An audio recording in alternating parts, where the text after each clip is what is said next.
பக்கம் மேளங்களை செய்ய காத்து கொண்டிருக்கும் ஹார்மோனிய கலைஞர் ஹார்மோனிய சக்கரவர்த்தி மதிப்பிற்கு வாஸ்குரிய அருமை மைத்துனர் எங்களது புதுக்கோட்டை ஜே மணிகண்ட பிரபு அவர்கள் உங்கள் முன் ஹார்மோனியம் பின்பாட்டை இசைப்பார்.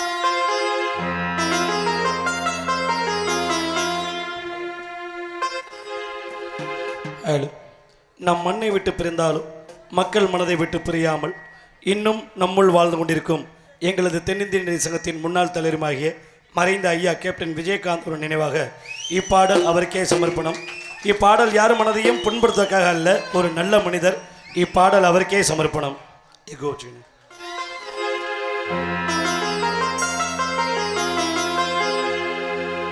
அந்த வானத்தை போல மனம் படைச்ச மன்னவனே, பனி துளிய போல குணம் படைச்ச தென்னவனே,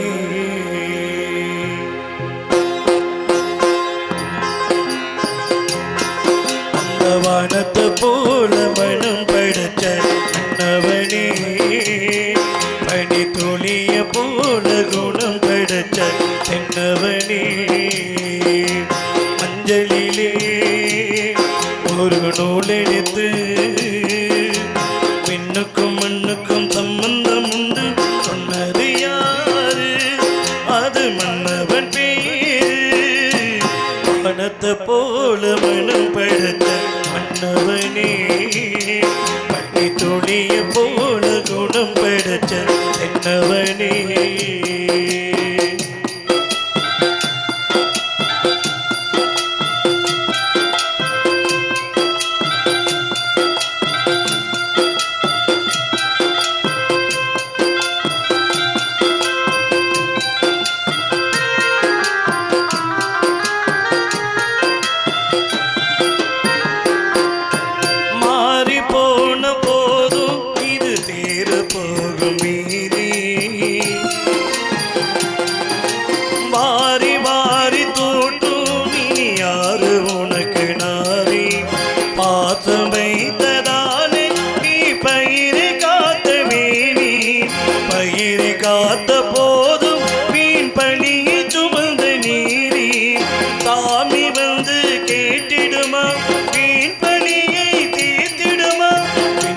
மண்ணுக்கும் சம்பந்தம் உண்டு சொன்னது யாரு? அது மன்னவன் பேரு. வானத்தை போல மனம் படைத்த மன்னவனே, பனி துளிய போல குணம் படைத்த தென்னவனே.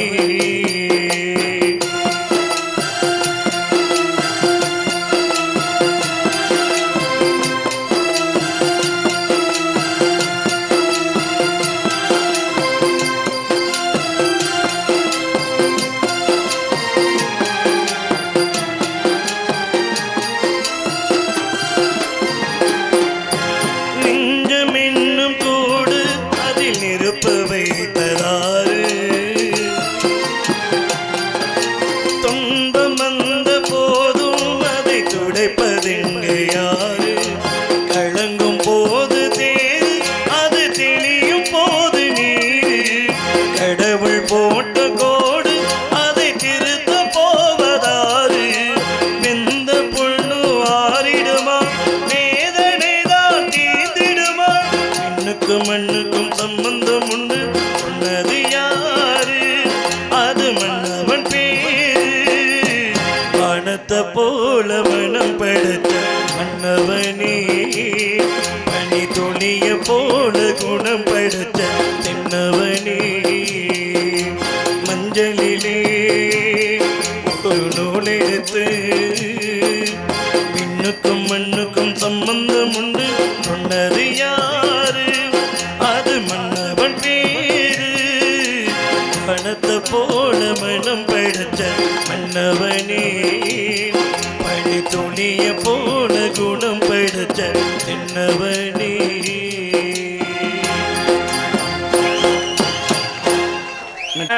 இந்த பாட்டுக்கு எல்லாருமே கை தட்டினா நம்ம ஊர்ல தான் மச்சான். கண்டிப்பா கண்டிப்பா. ஆனா பசங்க மட்டும் பயல்கள் ஒரு சில பேர் கை தட்டல. ஏன்னு சொல்லுங்க. ஏன்?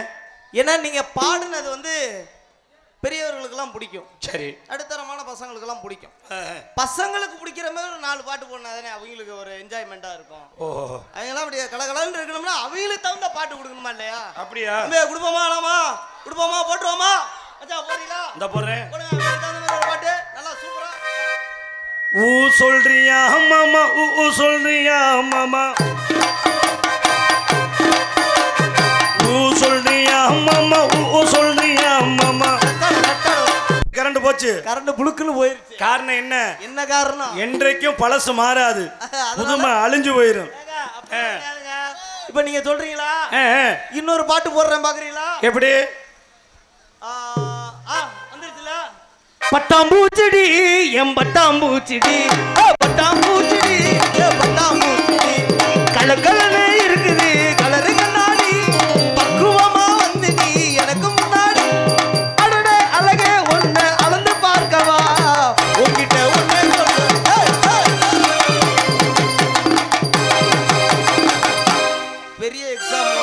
பெரிய எக்ஸாம் வரப்போது நீ இப்படி இப்படின்னு ஆடுற. பரீட்சையில தான் அப்புறம் இப்படின்னு போயிடும்டா. அப்படிலாம் பண்ணாதீங்க. அதற்கு அடுத்தபடியாக சிறப்பான முறையில் உங்கள் முன் மிருதங்கம் டோலகேசை காத்துக் கொண்டிருக்கும் மிருதங்க வித்வான் மரியாதைக்குரிய எங்களது புதுக்கோட்டையை சேர்ந்த அருமை மாமா KS சந்திரன் அவர்கள் உங்கள் முன் மிருதங்கம் டோலகை இசைப்பார். பொறுமையா பொறுமையா பொறுமையா, ஒன்றும் அவசரம் இல்லை. ஆமா அருமையான ஆயா ஆத்தா எக்கா எக்கா எக்கா உட்காருக்கா உட்காரு ஆயா, sit down please. அப்பாடா என்ன கத்து வர வேண்டியதாக.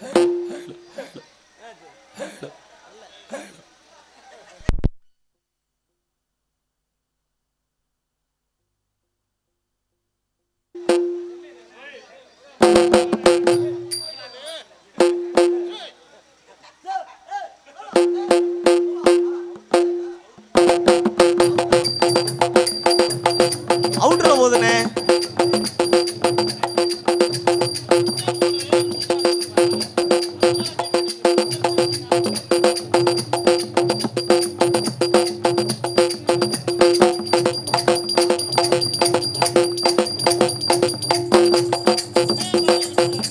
மாமா விடக்கூடாது.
முறையாக தட்டலைனாலும் தட்டி வாங்க வைக்கிறேன். ஆமா ஆமா. ஆல்ரவுண்டர்ஸை காத்து கொண்டிருக்கும் ஆல்ரவுண்டர் மாஸ்டர் அருமை தம்பி எங்களது சல்லியம்பட்டியை சிறந்த அழகர்சாமி மகன் நமது ரஞ்சித் அவர்கள் ஆல்ரவுண்டரை சேர்ப்பார்.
பெருமைப்படுத்திய அனைவர்களுக்கும் மனமார்ந்த நன்றிகளை தெரிவித்துக் கொண்டு தம்பி ஓ அப்படி சொல்ல வரீங்களா மச்சான் பொண்ணுன்னு பாத்திருக்கீங்களா? பொண்ணா கொடுக்க மாட்டாங்க மச்சான். கொடுக்கவே மாட்டாங்க. எப்படி கொடுப்பாங்க? இப்படி முன்னாடி விட்டுக்கிட்டு நீ அடிச்சினா உனக்கு பொண்ணு கொடுக்க மாட்டாங்க. இல்ல பொண்ணு பார்க்க தான் போனேன். போய் பொண்ணெல்லாம் பார்த்துட்டான். பொண்ணு பார்த்த ஊர்லயே போய் நாடகம் வச்சிருக்காங்க. வேற பொண்ணு பார்த்த ஊர்லயே போய் நாடகத்துக்கு போயிருக்காங்க. எங்க இந்த பையனுக்கு கல்யாணம் பண்றது பொண்ணு பார்க்க போயிட்டியா? பொண்ணு பார்க்க ஊருக்கு போயிட்டான். பொண்ணு பார்த்த ஊர்ல நாடகமும் வச்சிருக்காங்க. நாடகம் வச்சிருக்காங்க. அந்த நாடகத்துல வந்து ஆல்ரவுண்ட் வாசிக்க போயிருக்கான். அப்படியா? ஆனா ஒரு சந்தோஷமான விஷயம் என்ன தெரியுமா? என்ன விஷயம்? அதே ஊர்ல அதே நாடகம் பார்க்க இவனுக்கு கட்ட போற பொண்டாட்டியும் மாமனாரு மாமியாரு கொழுந்தியா எல்லாம் உட்காந்து நாடகம் பார்த்திருக்காங்க. குடும்பமே நாடகம் பாக்குறப்ப நீ வாசிச்சு நம்ம வீட்டுக்கு வரப்புற மாப்பிள்ளை எப்படி வாசிக்கிறாரு அப்படின்னு பாக்குறக்காண்டி போயிருக்காங்க. ஊர்ல நீ பேருவாங்க எல்லாருமே போயிருக்காங்க. அப்புறம் போய் பார்த்த உடனே என்ன பண்ணிருக்காரு அந்த பொண்ணோட அப்பா, ஏமா மாப்பிள்ளோட தொழில் எப்படி அருமையா வாசிக்கிறாப்லையா அப்படின்னு அந்த பிள்ளை கேவமண்டின்னு அழுது இருக்கு. ஏமா நல்லா தானே வாசிக்கிறாரு பாருமா, ஊர் ஆளுகள் அன்பளிப்பு அவ்வளவு கொடுக்குறாங்க, அன்பளிப்பு எல்லாம் நிறைய வாங்குறாப்ல, நல்லா தானே வாசிக்கிறாருன்னு. அதுக்கு அந்த பிள்ளை சொல்லுச்சு, என்னன்னு எப்பா வேற எவனை வேணாலும் கல்யாணம் பண்ண சொல்லுங்க, இவன் மட்டும் எனக்கு வேணாப்பா அப்படிங்க. ஏமா தொழில குறைச்சலா இல்ல சம்பளத்துல குறைச்சலா என்ன குறை முதல்ல சொல்லு அப்படின்னு, என்ன குறைன்னு சொல்லு அப்படின்னு கேட்க.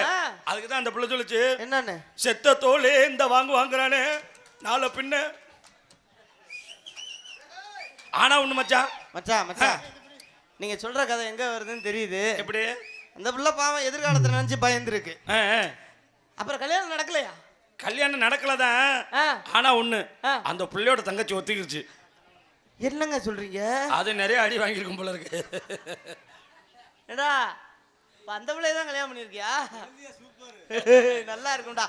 அடுத்தபடியாக தாளத்தை செய்ய காத்து கொண்டிருக்கும் தாளம் மாஸ்டர் எங்களது அருமையானார் இன்ப செல்வம் அவர்கள் தாளத்தை சேர்ப்பார்.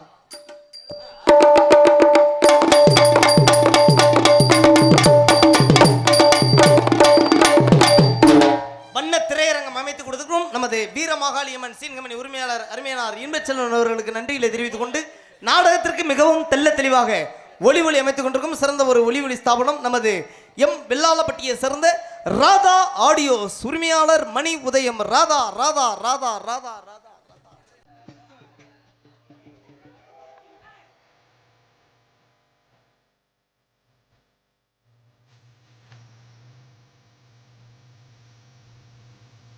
ஒளி அமைப்பாளர்கள் எல்லாரும் சேர்ந்து ஒரு கைத்தட்டல் கொடுத்துருவோம்.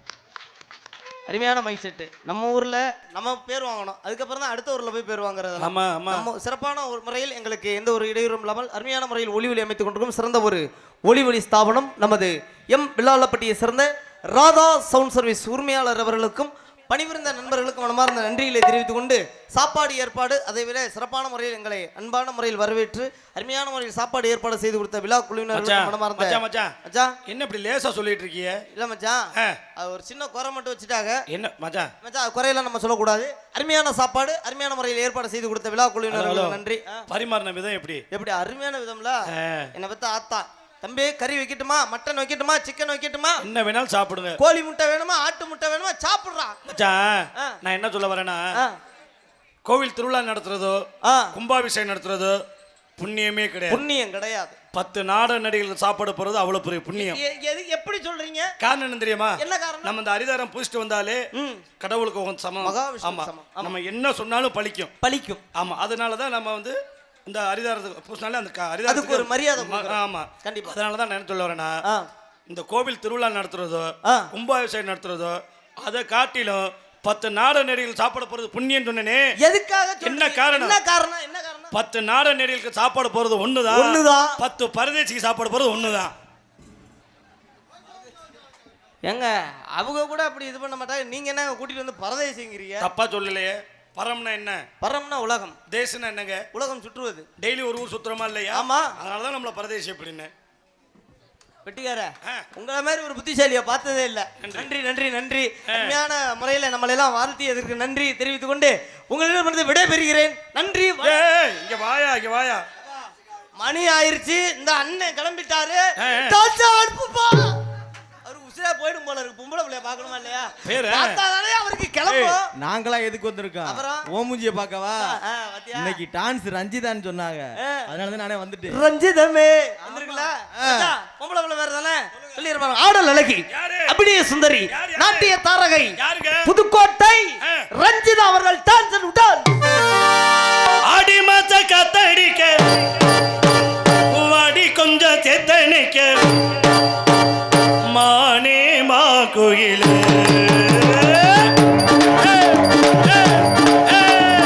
ஆடி மாச காத்தடிக்க வாடி கொஞ்சம் செத்தனை மானே மா கோயில் நானே ஆண் கோயில் அட கஞ்சமாடு கம்பளத்தா கஞ்சமாடு கம்பளத்தா இடிக்கிற ஆடி மாச காத்தடி ஆடி கொஞ்ச செத்தனை ஆனே மா கோயில் நானே ஆண் கோயில் அடி மானே மா கோயில் அடி நானே ஆண் கோயில்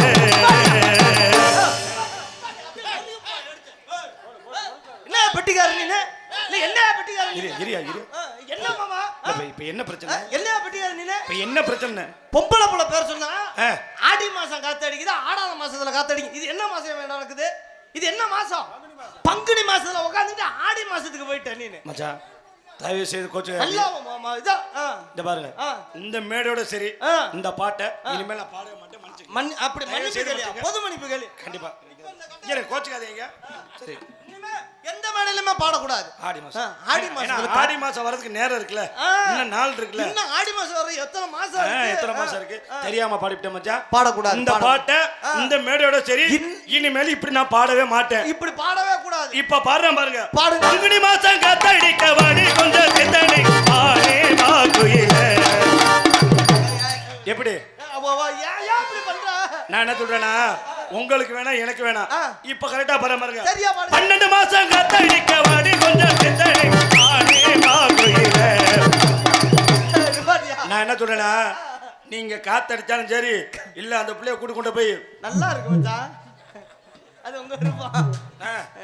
ஏங்க நாங்க சொல்லவே இல்லை, நீங்களே ஆரம்பிச்சுடுறீங்க. அதற்கு மறுத்தபடியாக சிறப்பான முறையில் இந்த நாடகத்தை அமைத்து கொடுத்த நாடக அமைப்பாளர் சொல்லி தெரிய வேண்டியதில்லை. கூப்பிட்ட குரல் கோடி வரும் நல்லவர் உள்ளவர் நாணயம் உள்ளவர் சிறந்த ஒரு நாடக அமைப்பாளரும் சிறந்த ஒரு ஹார்மோனிஸ்ட் கலைஞருமாகிய நமது ஏரக்காப்பட்டியை சேர்ந்த எனது உடன்பிறவா சகோதரர் அருமையனார் என்பி செந்தில் முருகன் அவர்கள் இந்த நாடகத்தை சிறப்பான முறையில் அமைத்திருக்கிறார். இந்த நாடகம் மட்டுமல்ல, எந்த ஒரு நாடகங்களாக இருந்தாலும் சிறந்த நடிகர்களையும் சிறந்த ஒரு இசை கலைஞர்களையும் கொண்டு சிறப்பான முறையில் நடத்தி தருவார் என்பதை பெருமையுடன் தெரிவித்துக் கொண்டு அண்ணே செந்தில் முருகன் என்ற நாடகத்தை கொடுங்க. ஏன் தெரியுமா சொல்றேன்? ஒவ்வொரு கலைஞர்களையும் தேர்ந்தெடுத்து பொறுக்கி பொறுக்கி பொறுக்கியா கூட்டிட்டு வந்திருக்கிறாரு. அட ஏன்பா அப்படி தேர்ந்தெடுத்துனா பொறுக்கினா தேர்ந்தெடுத்து புதுக்கோட்டையில போய் உன்னை தேர்ந்தெடுத்தாரா? மச்சான மருகாபுரியில போய் தேர்ந்தெடுத்தாரா? எங்க மாமாவை புதுக்கோட்டையில போய் பொறுக்கி போட்டாரா? பொறுக்கி இல்ல உங்களை ஏப்பா எங்களை மட்டுமா பொறுக்கினாரு? அப்புறம் உன்னையும் தானே பொறுக்கி பொறுக்கி போட்டாரு. விடுங்க விடுங்க விடுங்க. என்னங்க பரதேசி அப்படி எல்லாத்தையும் பரதேசில வந்துட்டீங்க. அட இப்பதானங்க சொன்னேன் பரம் என்றால் உலகம் வேணாங்க, நல்லா இருப்பீங்க. அப்படி தேர்ந்தெடுத்து நல்ல நடிகர்களை சிறப்பான முறையில் அமைத்து கொடுக்க காத்து கொண்டிருக்க நாடக அமைப்பாளர் நமது ஊரில் அருகாமையில் உள்ள ஏரக்காப்பட்டியை சேர்ந்த அருமையனார் என்பி செந்தில் முருகன் அவர்கள் இந்த நாடகத்தை அமைத்திருக்கிறார்கள். நாடகத்தை கொடுங்க, சிறப்பான முறையில் அமைத்து நடத்தி கொடுப்பார்கள் என்பதை பெருமையுடன் தெரிவித்துக் கொண்டு எல்லாரும் பேரையும் சொல்லிட்டேன். அடுத்தபடியாக இந்த நாடகத்தை காண வருகை தரும் அனைவரையும் வருக வருகன அன்புடன் அழைக்கின்றோம். இப்படிக்கு நமது வெள்ளாளப்பட்டி ஊர் பொதுமக்கள் மற்றும் சிங்கப்பூர் இளைஞர்கள் அனைவர்களுக்கும் மனமார்ந்த நன்றிகளை தெரிவித்துக் கொண்டு மற்றும் இங்கு சிறப்பான முறையில் எங்களை, அதாவது சிங்கப்பூரில் மட்டும் கிடையாது, அத்தனை நாட்டில் உள்ளவங்களும் நம்மளோட சொந்த பந்தம் உற்றார் உறவினர் அனைவரையும் பிரிந்து இன்னைக்கு வேலைக்காக தன்னுடைய உழைப்பை வெளிநாட்டுக்கு கொண்டு போய் வேலை பார்த்துக்கிட்டு இருக்கிற நண்பர்களுக்கெல்லாம் நம்ம ஊர் திருவிழா இப்படி தான் இருக்குது, நம்ம ஊரில் நாடகம் இப்படி நடத்தினாங்கன்னு சொல்லி யூடியூப் சேனல் வாலியாக நம்மளையெல்லாம் கொண்டு போய் சேர்க்குற அருமையான முறையில் இங்கு வீடியோ கவரை செய்து கொண்டிருக்கும் 5 யூடியூப் சேனல் உரிமையாளர்களுக்கும் கலைக்குழுவின் சார்பாக நன்றி நன்றி நன்றி நன்றி நன்றி நன்றி. ஏன் அமைதியாக உட்காந்துருக்கேன்? கை தட்டலாமே அவங்களுக்கும். நாளைக்கு நீங்கள் இந்த சேனல் பேர்லாம் கேட்டுக்கிட்டீங்கன்னா சப்ஸ்கிரைப் பண்ணுங்கள், லைக் பண்ணுங்கள், கமெண்ட் பண்ணுங்கள். ஆமாம், பக்கத்தில் இருக்கிற கேமரா எடுத்துட்டு கூட்டிட்டு போங்க. அருமையான எப்பா அவங்க பேரெல்லாம் நான் சொல்லுவேன். ஒவ்வொருத்தவங்களும் ஒவ்வொரு சீனில் அறிமுகப்படுத்துவேன். ஓகே அண்ணே, ஒவ்வொருத்தவங்களையும் ஒவ்வொரு நேரத்தில் அறிமுகப்படுத்துவேன். நன்றி நன்றி கிடந்த வணக்கம் அண்ணே. தலப்பாக்கட்டே உட்காந்துருண்ணே, வெளியில் தெரிய மாட்டேங்குது. நன்றி. சரி ஓகே, முடிஞ்சிருச்சா? கிளம்ப வேண்டிய நேரம் வந்துருச்சு. போகிறதுக்கு முன்னாடி ஒரே ஒரு சின்ன விஷயம். நல்லா சொல்லுங்க. பப்புன்னு வந்தாப்புல ஒன்றுமே சொல்லாமல் போயிட்டாப்புலன்னு யாரும் சொல்லிடக்கூடாது. அதே போல உள்ள இருக்கிற பொம்பளை பிள்ளை இப்பதான் பாவடையோட நிக்குது. என்ன பாவடையோட? ஐயே, இவங்களை நம்பி உண்மையை சொல்ல முடிய மாட்டேங்குது போல இருக்கு. சிக்கு பாவடை கட்டி நிக்குது. சிக்கு பாவடை. அந்த பிள்ளைய வெளியில தள்ளுறதுக்கு முன்னாடி ஒரு சின்ன விஷயம். தயவு செய்து இன்னைக்கெல்லாம் வீட்டுக்கு ஒரு வண்டி, 2 வீலர் சொல்றேனே, வீட்டுக்கு ஒரு 2 வீலர், வீட்டுக்கு ஒரு காரு. இன்னைக்கு காரு பைக் வாங்குற காசை விட அதுக்கெல்லாம் நம்ம போய் கட்டுற அவதார காசு தான் அதிகமாக இருக்குது. 1.5 லட்ச ரூபா கொடுத்து பைக் வாங்கிடுறோம், சரியான முறையில் ஹெல்மெட் போட மாட்டோம், சரியான முறையில் அதுக்குண்டான ஆர்சி புக்கு, இன்சூரன்ஸு எதுவுமே எடுக்க மாட்டோம். வண்டியில் போகிறப்ப காவல்துறை அதிகாரி பிடிச்சிட்டாங்கன்னா உடனே 1000 ரூபா 5000 ரூபா வண்டியை இது பண்ணுறது. அதே போல் 18 வயசுக்கு கீழே உள்ள பிள்ளைய வண்டி ஓட்டுனா பெத்தவளை கூட்டிகிட்டு வந்து 25000 ரூபா அவதாரம் போட்டுட்டு போகிறாங்க. இதெல்லாம் நம்ம எதனால் நடக்குதுன்னா நம்மளுடைய சரியான அந்த விஷயங்களை நம்ம பயன்படுத்தாததான் காரணம். தயவு செய்து வண்டியில் கவனக்குறைவு. வண்டியில் போகிறப்ப அதற்குரிய ஆவணங்களை எடுத்துக்கிட்டு போங்க. 18 வயசுக்கு கீழே உள்ள பசங்க தயவு செய்து வண்டியை ஓட்டாதீங்க. உங்களுடைய ஆர்வம் உங்களுடைய பெற்றோர்களுக்கு பாதிப்பு. பிள்ளைய நல்லா சந்தோஷமாக இருக்கணும்னு சொல்லி பெற்றவங்களும் வாங்கி கொடுத்துட்றாங்க பைக்கை. அதனால் பின்னாடி பாதிக்கப்படுறது நீங்கள் தான். 25000 ரூபாங்கிறது ஒவ்வொரு ரூபா சம்பாதிக்கிறது உங்களோட உழைப்பு. அதை கொண்டு போய் தண்டமாக காசை கொடுக்காம பிள்ளைகளை கண்டித்து வளங்க. அதே போல் படிக்கிற பிள்ளைகள செல்ஃபோன் கொடுத்துறாதீங்க, அது ரொம்ப முக்கியமான விஷயம். அதே போல் இன்னொரு விஷயம் சொல்லிடுறேன். என்னது மச்சான்? ஒரு 4 பேர் காரில் போயிட்டு இருந்தாங்க. சரி. கார்ல போறப்ப பாருங்க, பையன் காரை ஓட்டிட்டு போறான். போறாப்ல. பக்கத்துல அவங்க அப்பா அம்மா உட்கார்ந்துருக்காங்க. சரி. பின்னாடி காது கேட்காத தாத்தா உட்கார்ந்துருக்காரு. தாத்தா. இந்த 4 பேர் வண்டியில போறப்ப சரி ஒரு 5-6 கிலோமீட்டர் போனதுக்கு அப்புறம் பாருங்க, காவல்துறை அதிகாரிகள்லாம் நின்ன உடனே இந்த பையன் வண்டியை பார்த்தாலும் வண்டியை நிப்பாட்டுன்னு காவல்துறை அதிகாரி ஐயா சொல்றாரு. சரி. இவன் போலீஸை பார்த்தோன்னா ஒரு பதட்டம். யாரா இருந்தாலும் இருக்கத்தானே செய்யும். இருக்கும்ல. ஆமா. போலீஸ் வண்டியை பார்த்தோன்னா பதறிட்டான். சரி. வண்டியை நிப்பாட்டினோடனே காவல்துறை அதிகாரி ஐயா அங்க இருந்து வந்து, தம்பி வண்டியை விட்டு இறங்கணுன்னா இவன் பயந்துக்கிட்டே போகிறான். கையை கட்டிட்டு, சார் சொல்லுங்கள் சார். நம்மளாம் ஒரு பயம் இருக்கும்ல. ஆமாம். சார் சொல்லுங்கள் சார்னு பயந்துக்கிட்டே போகிறான். சரி. ஐயா கூப்பிட்டு 10 கிலோமீட்டராக உன்னை ஃபாலோ பண்ணிட்டு வந்துக்கிட்டு இருக்கேன். அருமையாக வண்டியை ஓட்டுற. பொதுமக்களுக்கு எந்த ஒரு இடையூறும் இல்லாமல் வண்டியை ஓட்டுற. ஆம்புலன்ஸ்லாம் வந்ததுக்கப்புறம் அழகாக வழி கொடுத்து அவங்க போனதுக்கப்புறம் வண்டியை எடுத்து அழகாக ஓட்டினேன். உன்னுடைய இந்த வாகன ஓட்டுநர் திறமையை பாராட்டி எங்கள் காவல்துறை சார்பாக உனக்கு ஒரு 5000 ரூபா அவார்டு தரம்டான் இருக்காரு. காவல்துறையே 5000 ரூபா கொடுக்குறாங்கண்ணா. அந்த ஐயா இந்த விஷயத்தை சொல்லி முடிச்சிடுறேன். சொல்லிடுறேங்க. காவல்துறையே 5000 ரூபா கொடுக்குறாங்கன்னா அப்ப அந்த பையன் அவ்வளவு அழகா அந்த வண்டியை ஓட்டியிருப்பான். ஆனா காசை வாங்கின மூதேவி பேசாம போக வேண்டியதானே. என்ன பண்ண? போலீஸ்கார்ட்ட சொல்லியிருக்கான் பாருங்க. எப்படி? சார் வண்டியெல்லாம் நல்லா தான் சார் ஓட்டுவேன், ஆனா என்கிட்ட ஓட்டுநர் லைசன்ஸ் இல்ல சார் இருக்கான். சூப்பர். அவர்கிட்ட போய் அதை சொன்னோம்னா அவர் எவ்வளவு கோவப்படுவாரு. ஆமா. லத்தியை தூக்கிட்டாரு. சரி. ஏண்டா உன்னை நம்பி பாராட்டி 5000 ரூபா கொடுத்தானே, லைசன்ஸ் 5000 ரூபா கொடுத்தீங்களா, நாளைக்கு போய் எடுத்துறேன் அந்த 5000 ரூபா வச்சு. இந்த ஏன் காசா வாங்கிட்டு போய் நீ லைசன்ஸ் எடுப்பியாடா, பிச்சு விடுவான் பிச்சுனார்ல. சரி. பக்கத்துல உட்காந்துருந்தா அவங்க அப்பா பயந்துட்டாரு. ஐயோ. புள்ளைய திட்டின உடனே அப்பாவுக்கு பயம் இருக்கும்ல. உடனே இவரு சொல்லி இருக்காரு பாருங்க, சார் புள்ளைய திட்டாதீங்க சார், அவன் ஏதோ குடிச்சு விட்டு வளர்றான் சார் இருக்காரு. குடிச்சு விட்டு வளரானா? முதல்ல லைசன்ஸ் இல்ல, இப்ப குடிச்சு விட்டு வேற உளறி இருக்கான். இவரு சும்மா இருப்பாரா? வேற பிடிச்சிட்டாரு ஆளு. அக்காமங்க லைசன்ஸ் இல்ல, குடிச்சு விட்டு வேற வண்டி ஓட்டிருக்க. உன்னை பிக்கிற பிக்சர்ல இப்படி லத்திய தூக்குனார்ல. சரி. இத பின்னாடி காது கேட்காத தாத்தா பாத்துக்கிட்டு இருந்துட்டு ஐயோ அவரு சொன்னாரு பாருங்க. என்னன்னு? அவரு சொன்னதுதான் பெரிய ஆச்சரியம். எப்படி? நான் அப்பவே சொன்னேன்ல. என்னன்னு? திருட்டு வண்டி எடுத்துட்டு வந்தா போலீஸ் பிடிக்கணும்னு இருக்காரு. குடும்பத்தோட வண்டியை கலவாண்டு வந்திருக்காங்க லூசு பையல. சரி. ஏன்னா அனுபவம் தான் மனிதனுக்கு வாழ்க்கையை கற்றுத் தருகிறது. அப்படிப்பட்ட அனுபவத்தில் அடுத்த நிமிடம் வரை நிஜமில்லாத வாழ்க்கையை நம்மெல்லாம் வாழ்ந்துகிட்டு இருக்கோம். காவல்துறை அதிகாரி ஐயா நம்மளோட உயிர் பாதுகாப்புக்காக தான் சொல்றாங்க, தலைக்கவசம் அணிஞ்சு வண்டி ஓட்டுங்க, குடிச்சிட்டு வண்டி ஓட்டாதீங்க என்பதை தெரிவித்துக் கொண்டு உங்களிடமிருந்து விடைபெறுகிறேன். என்னை பற்றி தெரிந்தாலும் தெரியாவிட்டாலும் சின்னவன் சிறியவன் உங்கள் வீட்டு பிள்ளை, புதுக்கோட்டையை சேர்ந்த NS மனோகர் நாயகன் நான் உங்கள் முன் பபுனாக நடிக்க காத்துக் கொண்டிருக்கிறேன். விடியும் வரை நன்றி. விடியும் வரை இதே போல நாடக